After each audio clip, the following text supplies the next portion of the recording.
Welcome to the in front of me SONY Xperia 5 Mark III, and I'll show you how to make a screenshot without buttons on this device. So for example, we'll go in here to the Play Store and for example, we want to make a screenshot from this screen or this one. Now just to make a screen, tap here on the App Switcher button and here you will see the screenshot icon. Just tap there on the icon and as can you see, you can share with this screenshot, you can edit this screen.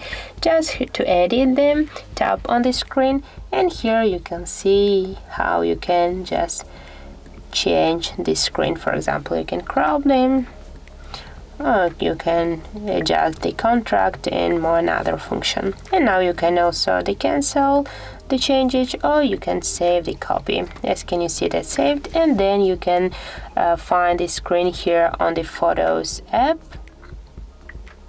and here go to the library and right there you can find the screen in the screenshots folder.